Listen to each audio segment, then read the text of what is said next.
Hello friends, welcome to my spoken English video series. This video number 26. ಇವತ್ತಿನ class ನಲ್ಲಿ ನಾನು models ನ ಜೊತೆ ಹೇಗೆ ನೀವು ಹ್ಯಾವ್ ಬೀನ್ ನ ಯೂಸ್ ಮಾಡಬಹುದು, ಹೇಗೆ ನಾವು ಮಾಡಬೇಕು, ಸರಿಯಾಗಿ ಹೇಗೆ ಬಳಸಬೇಕು ಅನ್ನೋದನ್ನ ನಾನು ಇವತ್ತಿನ ಕ್ಲಾಸ್ ನಲ್ಲಿ ಹೇಳ್ಕೊಡ್ತಾ ಇದ್ದೀನಿ. ಸೊ ಈ ವಿಡಿಯೋ ಎಂಡ್ ವರೆಗೂ ನೋಡ್ತಾ ಇರಿ. ಅಂಡ್ ಮತ್ತೊಂದು ರಿಮೈಂಡರ್, ನೀವು ಈ ವಿಡಿಯೋ ನೋಡೋಕ್ಕಿಂತ ಮುಂಚೆ ನನ್ನ ಹಳೆಯ ವಿಡಿಯೋಗಳು ದಟ್ ಈಸ್ 21, 23, 24 ಅಂಡ್ 25 ನ ನೀವು ನೋಡ್ಲೇಬೇಕು. ಯಾಕೆಂದ್ರೆ ನಾನು ಈ ಕ್ಲಾಸ್ ಗಳಲ್ಲಿ ಹೇಳಿದ್ದೆ ಕ್ಯಾನ್, ಕುಡ್, ವಿಲ್, ಶುಡ್ ಹಾಗೂ ಇತರೆ ಮಾಡೆಲ್ಸ್ ನ ನಾವು ಹೇಗೆ ಯೂಸ್ ಮಾಡಬೇಕು ಅಂತ.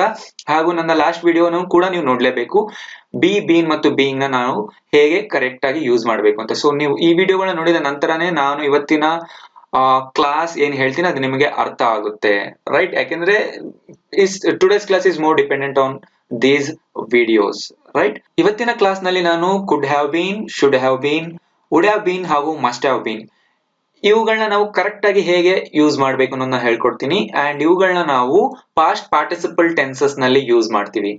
ಇವುಗಳನ್ನ ಪಾಸ್ಟ್ ಕಂಡೀಷನಲ್ಸ್ ಅಂತ ಕೂಡ ಕರೀತಾರೆ. ಸೊ ಇವತ್ತಿನ ಕ್ಲಾಸ್ ನ ನಾವು ಸ್ಟಾರ್ಟ್ ಮಾಡೋಣ.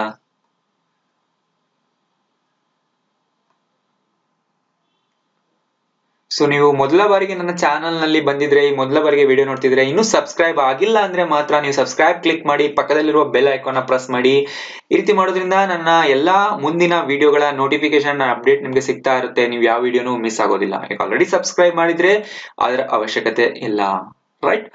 ಸೊ ನಾವು ಈಗ ಮಾಡೆಲ್ಸ್ ಜೊತೆ ಹೇಗೆ ಹ್ಯಾವ್ ಬೀನ್ ನ ಸೇರಿಸಿ ನಾವು ಮಾತಾಡ್ಬೇಕು ಅನ್ನೋದನ್ನ ಹೇಳ್ಕೊಡ್ತೀನಿ. ತುಂಬಾ ಜನ ಇದು ಕನ್ಫ್ಯೂಸ್ ಆಗ್ತಾರೆ, ಸರಿಯಾಗಿ ಉಪಯೋಗಿಸೋದಿಲ್ಲ. ಸೊ ತುಂಬಾ ಜನ ನನ್ ಕೇಳಿದ್ರು, ಆದ್ರಿಂದ ನಾನು ಈ ವಿಡಿಯೋ ಮಾಡ್ತಾ ಇದ್ದೀನಿ. ಸೊ ಮಾಡೆಲ್ಸ್ ಅಂದ್ರೆ ಕ್ಯಾನ್, ಕುಡ್, ಶುಡ್, ವುಡ್ ಹಾಗೂ ಮಸ್ಟ್, ಇವನ್ನೆಲ್ಲ ನಾವು ಮಾಡೆಲ್ಸ್ ಅಂತ ಕರಿತೀವಿ. ಇದ್ರ ಜೊತೆಗೆ ನಾವು ಕರೆಕ್ಟ್ ಆಗಿ ಹ್ಯಾವ್ ಬೀನ್ ಅನ್ನ ಉಪಯೋಗಿಸಬೇಕು. ಸೊ ಬೀನ್ ಅನ್ನೋದು past participle of be, be ನ past participle form been, right? So ಇದ್ರ ಬಗ್ಗೆ ನಾನು ಈಗಾಗಲೇ ಲಾಸ್ಟ್ ಕ್ಲಾಸ್ ನಲ್ಲಿ ತುಂಬಾ ಎಕ್ಸ್ಪ್ಲೈನ್ ಮಾಡಿದ್ದೀನಿ. ನೀವು ಅದನ್ನ ನೋಡಿದ ನಂತರ ಇದನ್ನ ನೋಡ್ಬೇಕಾಗುತ್ತೆ, ರೈಟ್? ಸೊ ಫಸ್ಟ್ ನಾವೀಗ ತಿಳ್ಕೊಳ್ಳೋಣ ಕುಡ್ ಹ್ಯಾವ್ ಬೀನ್ ಹೇಗೆ ಯೂಸ್ ಮಾಡಬೇಕು ಅಂತ. ಸೊ ನೆನ್ಪಿಟ್ಕೊಳ್ಳಿ, ಕುಡ್ have been, should have bean, wood have bean ಹಾಗೂ ಮಸ್ಟ್ ಹ್ಯಾವ್ ಬೀನ್ ಇವ್ 4 ಸ್ಟೇಟ್ಮೆಂಟ್ ಗಳನ್ನ ನಾವು ಈಗಾಗ್ಲೇ ಯಾವುದೋ ಒಂದು ಕೆಲಸ ನಡೆದಿಲ್ಲ, ಅದು ನಡಿಬೇಕಾಗಿತ್ತು ಅನ್ನೋದ್ರ ಬಗ್ಗೆನೆ ಮಾತಾಡ್ತೀವಿ. ನಾವ್ ಯಾವ್ದೋ ಕೆಲಸ ಮಾಡಿಲ್ಲ ಅಥವಾ ಯಾರೋ ಆ ಕೆಲಸಗಳನ್ನ ಮಾಡ್ದಿಲ್ಲ, ಆ ಕೆಲಸಗಳನ್ನ ನಡೆದಿಲ್ಲ, ಬಟ್ ಈಗ ನಾವು ಅದನ್ನ ಮಾಡ್ಬೇಕಾಗಿತ್ತು ಅಥವಾ ಮಾಡಬಹುದಾಗಿತ್ತು ಅಂತ ಹೇಳೋದಿಕ್ಕೆ ಯೂಸ್ ಮಾಡ್ತೀವಿ. ಸೊ ನಡೀದೇ ಇರೋ ಕೆಲಸಗಳ ಬಗ್ಗೆ ಯಾವುದೋ ಒಂದು ಕಂಡೀಷನ್ ನಿಂದ ನಡೆದಿಲ್ಲ, ಕೆಲವೊಂದು ಕಂಡೀಷನ್ಗಳು ಇದ್ದಿದ್ರೆ ಆ ಕೆಲಸ ನಡೀತಿದ್ವು ಬಟ್ ನಡೆದಿಲ್ಲ. ಸೊ ಈ ರೀತಿ ಮಾತಾಡುವಾಗ ನಾವು ಇವುಗಳನ್ನ ಯೂಸ್ ಮಾಡ್ತೀವಿ. ಸೊ ಮೊದಲಿಗೆ ನೋಡೋಣ could have been. You could have been careful ಅಂದ್ರೆ ಅರ್ಥ ನೀನು ಕೇರ್ಫುಲ್ ಆಗಿ ಇರ್ಲಿಲ್ಲ, ನೀನು ಹುಷಾರಾಗಿರಬಹುದಿತ್ತು. ಸೊ ಏನೋ ಆಗೋಗಿದೆ, ಅವನು ಓಡಾಡುವಾಗ ಕೆಳಗ್ ಬಿದ್ದಿರಬಹುದು ಅಥವಾ ಸೈಕಲ್ ಇಂದ ಕೆಳಗ್ ಬಿದ್ದಿರಬಹುದು ಅಥವಾ ಏನಾದ್ರೂ ಸ್ಮಾಲ್ ಆಕ್ಸಿಡೆಂಟ್ ಆಗಿರಬಹುದು. ಆಗ ನಾವು ಹೇಳ್ತೀವಿ you could have been careful, ನೀನು ಹುಷಾರಾಗಿರಬಹುದಿತ್ತು, ರೈಟ್? ನೀನು ಹುಷಾರಾಗಿರ್ಲಿಲ್ಲ. ಸೊ ಆಗಿರ್ಲಿಲ್ಲ, ಅದಕ್ಕೋಸ್ಕರ ಈ ಒಂದು ಇನ್ಸಿಡೆಂಟ್ ನಡೆದಿದೆ. ಸೊ ಆಗಿಲ್ದೆ ಇರೋ ಕೆಲ್ಸನ ನಾವು ಈಗ ಪಶ್ಚಾತ್ತಾಪದಿಂದ ಹೇಳಬೇಕು ಅಥವಾ ಸಜೆಷನ್ ಕೊಡಬೇಕು ಅಥವಾ ನಮ್ಮ ಒಪಿನಿಯನ್ ನಾವು ನಡೀದೇ ಇರುವ ಕೆಲಸ ಅಥವಾ ನಡೆದು ಹೋಗಿರುವಂತಹ ಕೆಲಸದ ಬಗ್ಗೆ ಹೇಳ್ಬೇಕು ಅಂದಾಗ ಕುಡ್ ಹ್ಯಾವ್ ಬೀನ್ ಯೂಸ್ ಮಾಡ್ತೀವಿ. ಕುಡ್ ಹ್ಯಾವ್ ಬೀನ್ ಕೇರ್ಫುಲ್ ಅಂದ್ರೆ ನೀನು ಹುಷಾರಾಗಿರಬಹುದಿತ್ತು, ಆದ್ರೆ ಆಗಿರ್ಲಿಲ್ಲ. You should have been careful ಅಂದ್ರೆ ನೀನು ಹುಷಾರಾಗಿರಬೇಕಿತ್ತು. You should have been careful ಅಂದ್ರೆ ನೀನು ಹುಷಾರಾಗಿರಬೇಕಿತ್ತು, ಆಗಿರ್ಲಿಲ್ಲ, ಯಾಕೆ? ಸೊ ನೋಡಿ, ಇದರಲ್ಲಿ ತುಂಬಾ ಕನ್ಸರ್ನ್ ಇದೆ ಅಲ್ವಾ, ತುಂಬಾ ಕೇರಿಂಗ್ ಇದೆ. ಕುಡ್ ಹ್ಯಾವ್ ಬೀನ್ ನಲ್ಲಿ ಅಷ್ಟು ಕೇರಿಂಗ್ ಇಲ್ಲ, ಅಷ್ಟು ಕನ್ಸರ್ನ್ ಇಲ್ಲ, ಗೊತ್ತಾಯ್ತಲ್ಲ? You should have been careful ಅಂದ್ರೆ ನೀನು ಹುಷಾರಾಗಿರಬೇಕಿತ್ತು, ಯಾಕಾಗಿಲ್ಲ? ಆದ್ರಿಂದಾನೇ ನೀನು ಕೆಳಗ್ ಬಿದ್ದಿದ್ಯಾ ಅಲ್ವಾ? ಸೊ ಮತ್ತೊಂದು ನೀವು ತಿಳ್ಕೊಬೇಕಾಗಿರೋದು ಏನಂದ್ರೆ ಯು ಶುಡ್ ಹ್ಯಾವ್ ಬೀನ್ ನಂತರ ಯಾವುದೇ ಒಂದು ವರ್ಬ್ ನ ನಾವು ನಾರ್ಮಲ್ ಆಗಿ ಯೂಸ್ ಮಾಡೋದಿಲ್ಲ.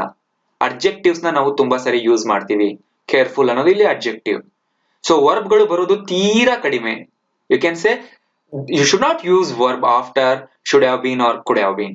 ಕುಡ್ have been, should have been ನಂತರ ನೀವು ಯಾವುದೇ ವರ್ಬ್ ನ ಯೂಸ್ ಮಾಡಬಾರದು, ತಪ್ಪಾಗುತ್ತೆ. ಯೂಸ್ ಮಾಡ್ಲೇಬೇಕು ಅಂದ್ರೆ ನೀವು ಬೀನ್ ನ ತೆಗಿಬೇಕು. You could have walked carefully, right? You could have walked carefully. ನೋಡಿ, ಕುಡ್ ಹ್ಯಾವ್ ನಂತರ ನೀವು ವರ್ಬ್ ಸೇರಿಸಲೇಬೇಕು ಅಂದ್ರೆ ಬೀನ್ ನ ತೆಗಿಬೇಕು. ಶುಡ್ ಹ್ಯಾವ್ ನಂತರ ನೀವು ವರ್ಬ್ ನ ಸೇರಿಸಬೇಕು ಅಂದ್ರೆ ಬೀನ್ ನ ತೆಗಿಬೇಕು. ಅರ್ಥ ಆಯ್ತಲ್ಲ? ಶುಡ್ ಹ್ಯಾವ್ ಬೀನ್ ಅಥವಾ ಕುಡ್ ಹ್ಯಾವ್ ಬೀನ್ ನಂತರ ಯಾವುದೇ ವರ್ಬ್ ಕೂಡ ಬರಲ್ಲ, ನೀವು ಸೇರಿಸಬೇಕು ಅಂದ್ರೆ ಬೀನ್ ಅಂತ ತೆಗಿಬೇಕು. ಅದೇ ರೀತಿ ಇಲ್ಲಿ ನೋಡಿ, you would have been careful ಅಂದ್ರೆ ಅರ್ಥ ನೀನು ಹುಷಾರಾಗಿರಬಹುದಾಗಿತ್ತು. ಇದು ಇದರಲ್ಲಿ ಕೇರಿಂಗೇ ಇಲ್ಲ, ಆದ್ರೆ ನಾವು ಸುಮ್ನೆ ನಮ್ಮ ಒಪಿನಿಯನ್ ಕೊಡ್ತಿದೀವಿ. ಅರ್ಥ ಆಯ್ತಲ್ಲ? So you would have been careful ಅಂದ್ರೆ ನೀನು ಹುಷಾರಾಗಿರಬಹುದಾಗಿತ್ತು, ಯಾಕೆ ಆಗಿಲ್ಲ?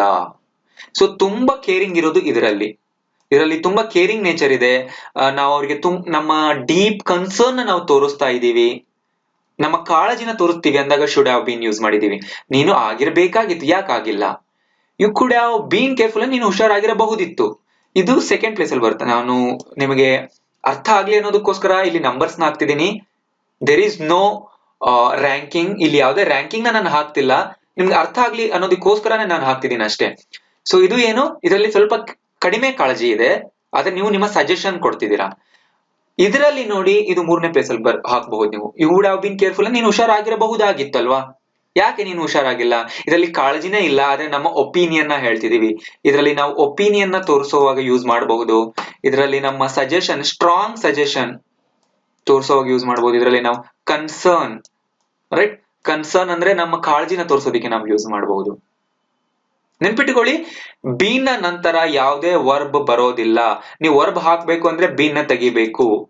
ಹೇಗೆ? You could have walked careful, you should have walked careful, you would have walked careful ಅಲ್ವಾ? ಸೊ ನಾನು ಕುಡ್ ವುಡ್ ಶುಡ್ ನ ಬಗ್ಗೆ ಆಲ್ರೆಡಿ ವಿಡಿಯೋ ಮಾಡಿದೀನಿ, ನೀವು ಅದನ್ನ ನೋಡಿದ್ರೆ ನಿಮ್ಗೆ ಇನ್ನೂ ಚೆನ್ನಾಗಿ ಅರ್ಥ ಆಗುತ್ತೆ.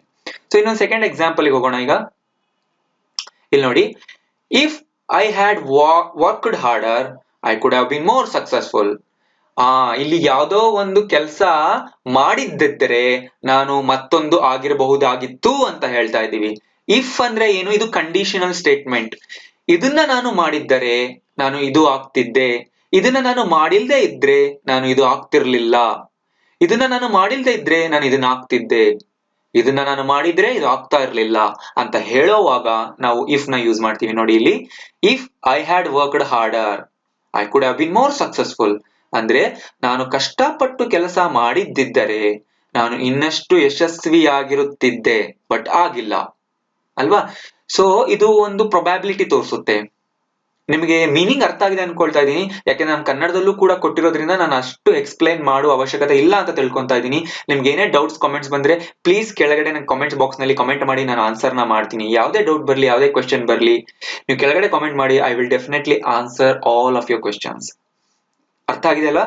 If I had worked order, ನೋಡಿ ಐ ಹ್ಯಾಡ್ ಬಂದಿದೆ ಅಂದ್ರೆ ಇದು ಒಂದು ಪಾಸ್ಟ್ ಪಾರ್ಟಿಸಿಪಲ್ ಅಥವಾ ಪಾಸ್ಟ್ ಪರ್ಫೆಕ್ಟ್ ನಲ್ಲಿರುವ ಸೆಂಟೆನ್ಸ್. ಈ ತರ ಆಗಿದ್ರೆ, ನಾನು ಕಷ್ಟಪಟ್ಟು ಕೆಲಸ ಮಾಡಿದ್ದರೆ I could have been more successful, ನಾನು ಇನ್ನಷ್ಟು ಯಶಸ್ವಿಯಾಗಿರುತ್ತಿದ್ದೆ. ನೆನಪಿಟ್ಟುಕೊಳ್ಳಿ, ಇದು ಆಗಿದ್ರೆ ಇದು ಆಗಿರ್ತಿದ್ದೆ ಅನ್ನುವಾಗ ಇಫ್ ಐ ಹ್ಯಾಡ್ ಅನ್ನೋದನ್ನ ಯೂಸ್ ಮಾಡ್ಬೇಕು. ನೀವು ಇದರಲ್ಲಿ ವರ್ಬ್ ಗಳನ್ನ ಚೇಂಜ್ ಮಾಡಿ ನೀವು ಇನ್ನಷ್ಟು ಸೆಂಟೆನ್ಸ್ ಗಳನ್ನ ನಿಮ್ಮಷ್ಟಕ್ಕೆ ನೀವೇ ಕನ್ಸ್ಟ್ರಕ್ಟ್ ಮಾಡಬಹುದು. ಸೊ ಈಗ ಇದನ್ನೇ ನಾನು ಚೇಂಜ್ ಮಾಡಿ ತೋರಿಸ್ತೀನಿ ನೋಡಿ. You have worked harder you should have been more successful. So ಇಲ್ಲಿ ನೋಡಿ, ಸೇಮ್ ಸೆಂಟೆನ್ಸ್ ಯಾವ ರೀತಿ ಚೇಂಜ್ ಆಗಿದೆ. ಯು ಹ್ಯಾವ್ ವರ್ಕ್ಡ್ ಹಾರ್ಡರ್, ನೀನು ಕಷ್ಟಪಟ್ಟು ಕೆಲಸ ಮಾಡಿದ್ದೀಯಾ ಅಲ್ವಾ? ನೀನು ಕಷ್ಟಪಟ್ಟು ಕೆಲಸ ಮಾಡಿದ್ಯಾ, ನೀನು ಇನ್ನಷ್ಟು ಯಶಸ್ವಿಯಾಗಿರಬೇಕಾಗಿತ್ತು, ಆದ್ರೆ ಆಗಿಲ್ಲ. ಯಾಕೆ? ನೀನು ಮಾಡಿದ್ರೆ ನೀನು ಆಗಿರ್ತಿದ್ದೆ ಅನ್ನೋದು ಮೇಲಿನ ಸೆಂಟೆನ್ಸ್ ಹೇಳ್ತಿದೆ. ಕೆಳಗಡೆ ಸೆಂಟೆನ್ಸ್ ಏನ್ ಹೇಳ್ತಿದೆ? ನೀನು ಮಾಡಿದ್ಯಾ ಆದ್ರೂ ಕೂಡ ಆಗಿಲ್ಲ. ಸೊ ಇಲ್ಲಿ ಕಾಳಜಿ ತೋರಿಸ್ತಿದೆ ಅಲ್ವಾ? ನೀನು ಕಷ್ಟಪಟ್ಟು ಕೆಲಸ ಮಾಡಿದ್ದೀಯಾ, ನೀನು ಇನ್ನಷ್ಟು ಯಶಸ್ವಿ ಆಗಿರಬೇಕಾಗಿತ್ತು, ಯಾಕಾಗಿಲ್ಲ? ಏನೋ ಅಲ್ಲಿ ನಿನಗೆ ಏನೋ ಪ್ರಾಬ್ಲಮ್ಸ್ ಬಂದಿದೆ, ಅದಕ್ಕೆ ನೀನ್ ಆಗಿಲ್ಲ. ಯಾಕಂದ್ರೆ ಕೆಲಸ ಅಂತೂ ನೀನು ಕಷ್ಟಪಟ್ಟು ಮಾಡಿದೀಯಾ ಅಲ್ವಾ? ಬಟ್ ಇಲ್ಲಿ ಮೇಲ್ಗಡೆ ಕೆಲಸನೇ ಮಾಡೇ ಇರ್ಲಿಲ್ಲ, ಮಾಡಿದ್ದಿದ್ರೆ ಯಶಸ್ವಿ ಆಗಿರ್ತಿದ್ದ. ಕೆಳಗಡೆ ಕೆಲಸ ಮಾಡಿದ್ದಾನೆ, ಆಗಿರ್ಬಹುದಾಗಿತ್ತು, ಯಾಕಾಗಿಲ್ಲ ಅಲ್ವಾ? You have worked harder you should have been more successful, ನೀನ್ ಕಷ್ಟಪಟ್ಟು ಕೆಲಸ ಮಾಡಿದ್ಯಾ, ನೀನ್ ಇನ್ನಷ್ಟು ಯಶಸ್ವಿ ಆಗಿರಬೇಕಾಗಿತ್ತು. ಈಗ ವುಡ್ ಹ್ಯಾವ್ ಬೀನ್ ಅಲ್ಲಿ ಹೇಳೋಣ ಇದನ್ನ. You have not worked harder if you would have worked harder you would have been more successful ಅಂದ್ರೆ ಇಲ್ಲಿ ಕೆಲಸನೇ ಮಾಡಿಲ್ಲ, ಅವನು ಮಾಡಿದ್ದಿದ್ರೆ ಆಗಿರ್ತಿದ್ದ. ಇಲ್ಲಿ ನೋಡಿ, you have not worked harder ಅಂದ್ರೆ ನೀನು ಕಷ್ಟಪಟ್ಟು ಕೆಲಸ ಮಾಡಿಲ್ಲ. If you would have worked harder, ನೀನು ಕಷ್ಟಪಟ್ಟು ಕೆಲಸ ಮಾಡಿದ್ದಿದ್ದರೆ you would have been more successful, ನೀನು ಇನ್ನಷ್ಟು ಯಶಸ್ವಿಯಾಗಿರಬಹುದಾಗಿತ್ತು ಅಲ್ವಾ? ಅವನ್ ಮಾಡೇ ಇಲ್ಲ, ಆದ್ರಿಂದ ಆಗಿಲ್ಲ ಅನ್ನುವ ಒಂದು ಕಾಂಟೆಕ್ಸ್ಟ್ ನಲ್ಲಿ ನೀವು ಹೇಳ್ಬಹುದು. ಐ ಥಿಂಕ್ ನಿಮ್ಗೆ ಇದು ಅರ್ಥ ಆಗಿದೆ ಅನ್ಕೊಳ್ತಿದ್ದೀನಿ. ಈಗ ಮೂರನೇ ಎಕ್ಸಾಂಪಲ್ ನೋಡೋಣ, ಆಗ ನಿಮ್ಗೆ ಇನ್ನಷ್ಟು ಅರ್ಥ ಆಗುತ್ತೆ. If I had time I could have been there for your birthday. So ನಾನು ಬರ್ತ್ಡೇ ಅಟೆಂಡ್ ಮಾಡಿಲ್ಲ, ಅದ್ರ ಬಗ್ಗೆ ನಾನು ಇಲ್ಲಿ ನನ್ನ ಒಂದು ಕಂಪ್ಲೇಂಟ್ ಗಳನ್ನ ಹೇಳ್ಕೊಳ್ತಾ ಇದ್ದೀನಿ. ಇಲ್ಲಿ ನೋಡಿ ಹ್ಯಾಡ್ 2 ಸರಿ ಬಂದಿದೆ, ಅಂದ್ರೆ ಅರ್ಥ ಎರಡನೇ ಹ್ಯಾಡ್ ನಮ್ಮ ಒಂದು ಪೊಸೆಸಿವ್ನೆಸ್ ತೋರಿಸ್ತಿದೆ. ನನ್ಗೆ ಟೈಮ್ ಇರ್ಲಿಲ್ಲ, ಇದ್ದಿದ್ರೆ. ಹ್ಯಾಡ್ ಅನ್ನೋದು ಹೆಲ್ಪಿಂಗ್ ವರ್ಬ್, ಎರಡನೇದು ಮೈನ್ ವರ್ಬ್. ಇಲ್ಲಿ 2 ವರ್ಬ್ ಗಳು ಬಂದಿದೆ. ಮೊದಲನೇ ಹ್ಯಾಡ್ ಹೆಲ್ಪಿಂಗ್ ವರ್ಬ್, ಎರಡನೇ had main verb. Okay, if I had time, ಇದನ್ನು ನೋಡಿ ಹೇಗೆ ಹೇಳ್ಬೇಕು. If I had time I could have been there for your birthday. ನನಗೆ ಸಮಯ ಸಿಕ್ಕಿದ್ದರೆ ನಾನು ನಿನ್ನ ಹುಟ್ಟು ಹಬ್ಬದಲ್ಲಿರಬಹುದಿತ್ತು ಅಲ್ವಾ. ನನ್ ಸಮಯ ಇರ್ಲಿಲ್ಲ, ಆದ್ರಿಂದ ನಿನ್ನ ಬರ್ತ್ಡೇಗೆ ನಾನು ಬರ್ಲಿಲ್ಲ. ನೋಡಿ, if I had time I could have been there for your birthday. ನಾನು ಅಲ್ಲಿರ್ತಿದ್ದೆ. ನನಗೆ ಸಮಯ ಸಿಕ್ಕಿದ್ರೆ ನಾನು ನಿನ್ನ ಹುಟ್ಟು ಹಬ್ಬದಲ್ಲಿರಬಹುದಿತ್ತು, ಆದ್ರೆ ನನಗೆ ಸಮಯ ಸಿಕ್ಕಿಲ್ಲ ಅಲ್ವಾ. Next, I had time I should have been there for your birthday. ನನಗೆ ಸಮಯ ಸಿಕ್ಕಿತ್ತು, ಆದ್ರೂ ಕೂಡ ನಾನು ಇರ್ಲಿಲ್ಲ. ಎಸ್, ಇಲ್ಲಿ ನೋಡಿ ಸ್ವಲ್ಪ ಚೇಂಜಸ್ ಬಂದಿದೆ. ಇಲ್ಲಿ ಐ ಹ್ಯಾಡ್ ಟೈಮ್, ನನಗೆ ಸಮಯ ಸಿಕ್ಕಿತ್ತು, ನಾನ್ ನಿನ್ನ ಹುಟ್ಟು ಹಬ್ಬದಲ್ಲಿರಬೇಕಿತ್ತು ಅಲ್ವಾ, ಹುಟ್ಟು ಹಬ್ಬದಲ್ಲಿರಬೇಕಾಗಿತ್ತು, ಆದ್ರೂ ಕೂಡ ನಾನು ಇರ್ಲಿಲ್ಲ. ಸೊ ನಾವು ತುಂಬಾ ರಿಗ್ರೆಷನ್ ಇಂದ, ತುಂಬಾ ಪಶ್ಚಾತ್ತಾಪದಿಂದ ಹೇಳ್ತಿದೀವಿ ಈ ಒಂದು ಸೆಂಟೆನ್ಸ್ ನಲ್ಲಿ ಅಲ್ವಾ. I had time I should have been there for your birthday, ಆದ್ರೂ ಕೂಡ ನಾನು ಇರ್ಲಿಲ್ಲ. ನನಗೆ ಸಮಯ ಸಿಕ್ಕಿತ್ತು, ನಾನು ನಿನ್ನ ಹುಟ್ಟುಹಬ್ಬದಲ್ಲಿ ಇರ್ಬೇಕಾಗಿತ್ತು, ನನ್ ಮರ್ತೇ ಹೋಯ್ತು. ಸೊ ನಾವು ಮರ್ತೋಗ್ಬಿಟ್ಟಿರ್ತೀವಲ್ವಾ. ಟೈಮ್ ಇತ್ತು, ಬಟ್ ನಾನು ಮರ್ತೋಗಿದ್ದೆ, ನಿನ್ ಹುಟ್ಟು ಹಬ್ಬಕ್ಕೆ ಬರಕ್ ಆಗ್ಲಿಲ್ಲ. ಅವಾಗ ನೀವು ಹೇಳ್ಬೇಕು I had time I should have been there for your birthday. Next, I did not have time otherwise I would have been there for your birthday. ನನಗೆ ಸಮಯನೇ ಸಿಕ್ಕಿಲ್ಲ, ಅದರ್ವೈಸ್ ಯೂಸ್ ಮಾಡಿದ್ದೀನಿ. ಲಾಸ್ಟ್ ಸೆಂಟೆನ್ಸ್ ಅಲ್ಲಿ ನೀವು ಲಾಸ್ಟ್ ಒಂದು example ನೋಡ್ಬೋದಾಗಿತ್ತು. ನಾನು ಪೂರ್ತಿ sentence ನ ಹೇಳಿದ್ದೆ ಅಲ್ವಾ. If I had worked order I would have bean more successful ಅಂತ. ಸೊ ಇಲ್ಲಿ ನೋಡಿ ನಾನೇನ್ ಹೇಳಿದೀನಿ, I did not have time ಅಂದ್ರೆ ನನಗೆ ಸಮಯ ಸಿಕ್ಕಿರ್ಲಿಲ್ಲ, ಇಲ್ಲವಾದಲ್ಲಿ. ಅದರ್ವೈಸ್ ಅಂದ್ರೆ ಇಲ್ಲವಾದಲ್ಲಿ, ನಾನು ನಿನ್ನ ಹುಟ್ಟು ಹಬ್ಬದಲ್ಲಿರುತ್ತಿದ್ದೆ. I did not have time otherwise, ಇಲ್ಲ ಅಂದಿದ್ರೆ ನಾನು ನಿನ್ನ ಹುಟ್ಟುಹಬ್ಬಕ್ಕೆ ಇರ್ತಾನೆ ಇದ್ದೆ, ಡೆಫಿನೆಟ್ಲಿ ಇರ್ತಿದ್ದೆ. I would have been there, ನಾನು ನಿನ್ನ ಹುಟ್ಟುಹಬ್ಬದಲ್ಲಿ ಇರುತ್ತಿದ್ದೆ. ಗೊತ್ತಾಯ್ತಲ್ಲ. I did not have time ಅಂದ್ರೆ ನನಗೆ ಸಮಯ ಸಿಕ್ಕಿರಲಿಲ್ಲ.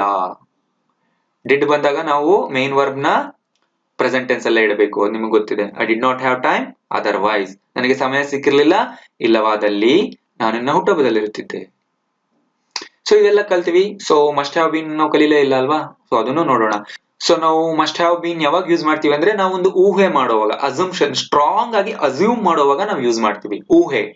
ನೋಡಿ, I saw Ajay he must have been there in my birthday ಅಂದ್ರೆ ನಾನು ಅಜಯ್ನನ್ನು ನೋಡಿದೆ, ಅವನು ನನ್ನ ಹುಟ್ಟುಹಬ್ಬಕ್ಕೆ ಬಂದಿರಬಹುದು, ರೈಟ್.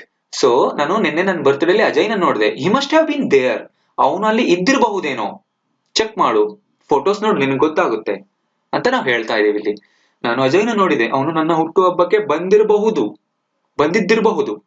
ಚೆಕ್ ಮಾಡು, ರೈಟ್. ಸೊ ನಿಮಗೆ ಮಸ್ಟ್ ಹ್ಯಾವ್ ಬೀನ್ ಕೂಡ ಅರ್ಥ ಆಗಿದೆ ಅನ್ಕೊಳ್ತಾ ಇದ್ದೀನಿ. ಮಸ್ಟ್ ಹ್ಯಾವ್ ಬೀನ್ ಅಂದ್ರೆ ನಾವು ಅಸ್ಯೂಮ್ ಮಾಡ್ತಾ ಇದೀವಿ. ಸೊ ಈಗ ಆಲ್ರೆಡಿ ನಾನು ಮಸ್ಟ್ ಹೇಗೆ ಯೂಸ್ ಮಾಡ್ಬೇಕು ಅನ್ನೋದನ್ನ ಲಾಸ್ಟ್ ವಿಡಿಯೋದಲ್ಲಿ ಹೇಳಿದ್ದೀನಿ, ನೀವು ಅದನ್ನ ನೋಡಿದ್ರೆ ಮಾತ್ರ ನಿಮ್ಗೆ ಅರ್ಥ ಆಗುತ್ತೆ, ರೈಟ್. ಸೊ ಫ್ರೆಂಡ್ಸ್, ಈ ವಿಡಿಯೋ ನಿಮ್ಗೆ ಇಷ್ಟ ಆಗಿದೆ ಲೈಕ್ ಮಾಡಿ. ನೀವು ಇನ್ನೂ ಸಬ್ಸ್ಕ್ರೈಬ್ ಕ್ಲಿಕ್ ಮಾಡೇ ಇಲ್ಲ ಅಂದ್ರೆ ಸಬ್ಸ್ಕ್ರೈಬ್ ಮಾಡ್ಕೊಳ್ಳಿ. ಇದೇ ರೀತಿಯ ಇಂಗ್ಲಿಷ್ ವಿಡಿಯೋಸ್ ನಿಮ್ಗೆ ಯಾವಾಗ್ಲೂ ಸಿಗ್ತಾ ಇರುತ್ತೆ. Thank you.